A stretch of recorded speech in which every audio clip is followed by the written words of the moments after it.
Bien dans mon immeuble, avec Loiselet et Desgremont présente.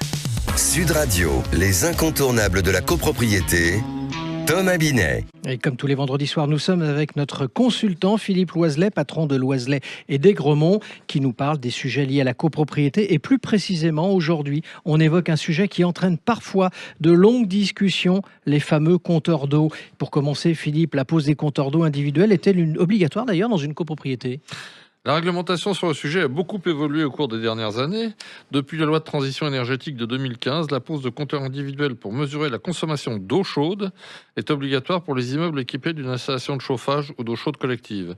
Cette mesure vise à encourager les économies d'énergie en responsabilisant les occupants sur leur consommation. Pour l'eau froide, la législation est beaucoup moins stricte, bien que la pose de compteurs individuels par logement soit de plus en plus encouragée pour favoriser une répartition personnalisée des dépenses entre copropriétaires et économiser ce bien précieux qu'est l'eau. Alors on entend, Philippe, de plus en plus parler des fameux compteurs d'eau à radio relevée. De quoi s'agit-il et quels sont les avantages de ce type de compteur ? Les compteurs à radio relevée présentent de nombreux avantages, particulièrement dans le cadre des copropriétés. Premièrement, ils permettent une relève à distance, ce qui évite d'avoir à accéder au logement, une opération souvent source de complications et de désagréments, notamment quand les habitants ne sont pas disponibles. La collecte des données de consommation est réalisée directement par l'intermédiaire de capteurs qui envoient les informations précises à une centrale. Ensuite, les compteurs à radio relevée contribuent à une meilleure gestion des consommations. Les relevés sont plus précis, réguliers et les éventuelles fuites d'eau sont plus rapidement détectées grâce à une surveillance en temps réel. Cela permet non seulement de mieux répartir les coûts, mais également de prévenir les gaspillages et de faire de vraies économies, tant pour les copropriétaires que pour la copropriété en général. Non, si je comprends bien, c'est un système qui a l'air d'être très avantageux, mais que se passe-t-il si une copropriété refuse d'ailleurs de se conformer à l'obligation de poser des compteurs d'eau ?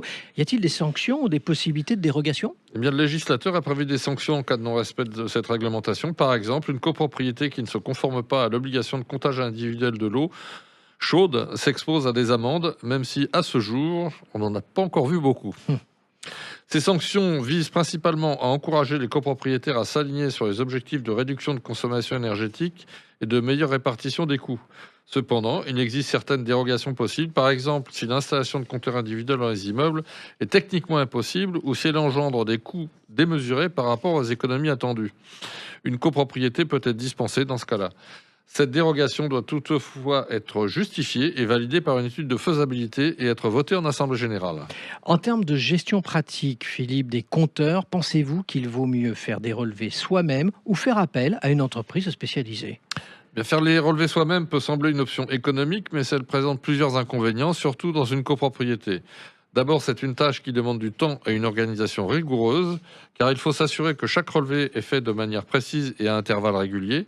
Cela peut notamment être compliqué si les occupants sont souvent absents ou peu disponibles. Recourir à une entreprise externe spécialisée est en général plus pratique et plus fiable. Ces entreprises disposent de l'expertise et des équipements nécessaires pour effectuer des relevés rapides et précis, surtout si l'immeuble est équipé de compteurs à radio relevée. Philippe, un mot pour terminer notre échange. Oui, attention, ne rêvons pas.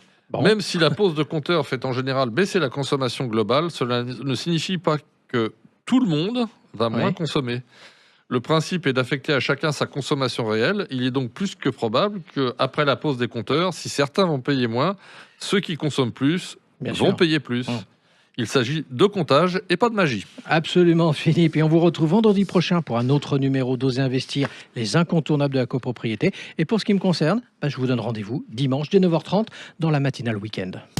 Sud Radio, les incontournables de la copropriété, Thomas Binet.